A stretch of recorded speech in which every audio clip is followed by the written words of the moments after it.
Before I'm doing the internship job in CADG, I was not knowing much about the professional and industry process. So when the first time I met with the party B and I don't know how to communicate with the party A as a party B represent our company as a team, and I was not knowing much about how to decide with follow up with the party A's ideas. So my supervisor provide me periods project to direct me and guide me how to communicate with them and what's the policy when we're doing the designs, when we communicate with the party A as well. In this journey, I was learning so much about the Chinese construction code policy and the communication skills with the party A's. After 1 year of doing internship job in CADB, I have grown a lot from it because I know how to communicate with the party A as well. I know that it's not only designing for the architecture, but more importantly, we need to follow up the policy and know deeply about what party A thinks about for the projects, and by the party A's ideas and the budget as well. How can we redevelopment the residential housing and the village design as well. Also, I have growing a lot of my drawing skills by SketchUp and review AutoCAD, Lumion as well. And after this experience, the most important things for me to improve is my presentation skills.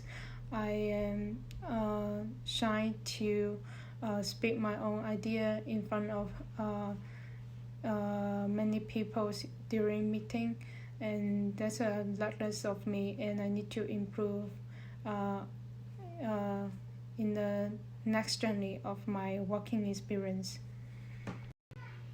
Dear Peter, I'm sorry that I cannot go into the office and have the video meeting with my supervisors because I'm still isolating at home, as I mentioned in the email, and my supervisor, he is still working out of the Beijing because he has other project to working on in other province.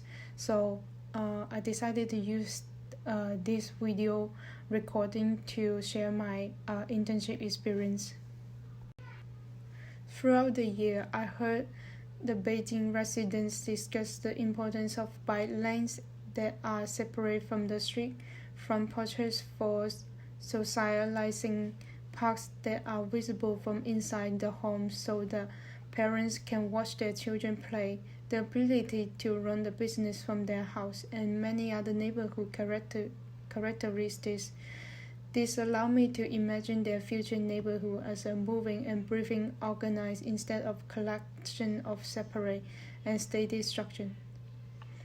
Instead of being independent on designers and forced to conform to whatever decisions are made for them, the residents of Beijing will live in a neighborhood in which they have ownership that is designed uniquely for and by them. The level of residents' involvement in this process is unique for affordable housing redevelopments, and I will forever be thankful for the opportunity to learn from it. From a practical standpoint, working on Beijing project taught me a great deal about affordable housing and the process of neighborhood development. I was exposed to ins and outs of the complicated rezoning process, the use of architecture software, and the details of site planning. Listening to the discussions about density and how to maintain affordability shows me just how complicated the economics of affordable housing development can get as well. Given the scales of this project, I gain a perspective on architectural design that is much more holistic than that of a single structure. All of this will be incredibly helpful to me as I continue my education and begin my career. More importantly, however, I learned about designing with a focus on people and community, walking the side with the residents and listening to a mother and daughter start to plan their move from a trailer to into their future home. It's an experience that will stay with me and influence how I view my career. Although the goal in any architecture project should be designing beautiful space, it is not the total purpose of it. My experience in the office in this year is impacted my perspective on design and gave me what I believe to be a meaningful purpose for my future career, one that keeps the focus on the people that will compile the beautiful space.